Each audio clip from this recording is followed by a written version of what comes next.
Saint Ting Ying Luo, an ethnic minority, whose baptismal name was John Baptist, was born in the year 1825 to a pagan family in Gaosai village in the town of Qingyan, Guiyang City. His family's economic situation was a stable one, which afforded him to be educated when he was young.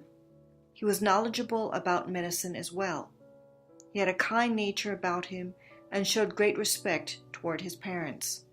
He was very good at mediation and would often help to resolve disputes between the neighbors.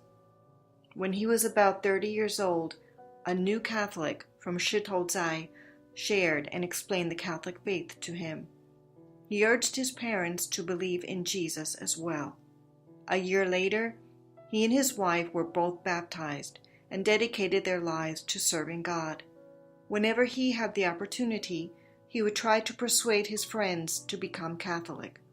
When he made house calls, he baptized many dying children. 2 years after his baptism, a seminary was being built in Qingyan Yaojiaguan. Father May told Saint Ting Ying that he could rent the seminary's farmland and serve the church. Saint Ting Ying agreed and moved his whole family to Yaojiaguan. Since Father Peter Bai trusted Saint Ting Ying, he put him in charge of all supplies and meals needed for the seminary.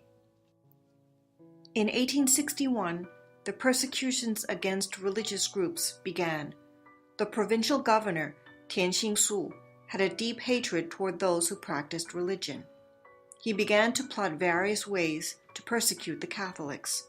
On June 10th, Ting Ying secretly ordered the county military commander, Zhao Weisan, to send soldiers to the seminary in Yaojiaguan to capture the brothers and bring them into the city.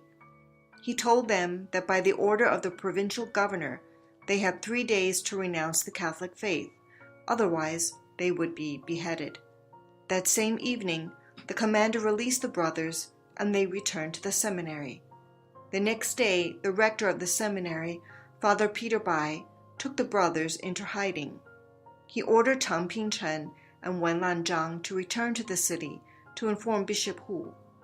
On June 12th, the soldiers returned to the seminary, but only found Saint Ting Ying Luo and arrested him. They vandalized the seminary and destroyed all sacred items. When the soldiers were on their way back to the city, they saw Changping and Wenlan and arrested them as well. On July 28th, Ting Ying and the provincial inspector general were drinking together when the provincial inspector general received an imperial edict to release Brother Changping, Brother Wenlan, and Ting Ying.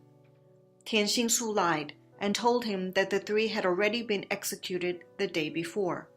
After Ting Ying returned to the governor's mansion, he went against the imperial edict and sent a military order to Zhao Weisan to immediately behead the 3 captives.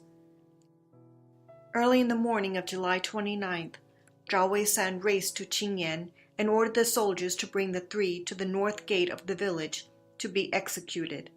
On the way to the execution site, they happened upon Saint Mandaluo Wang, the seminary cook, who was washing clothes in the river, and arrested her as well.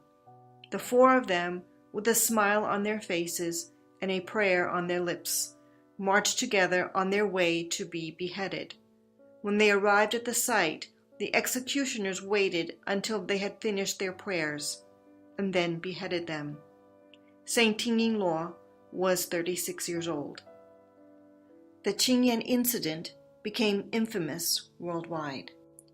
On May 2nd, 1909, Ting Ying Luo was beatified by Pope St. Pius X, and on October 1st, 2000, was canonized by Pope St. John Paul II. Saint Ting Ying Luo, pray for us. 圣罗听印，为我们祈祷。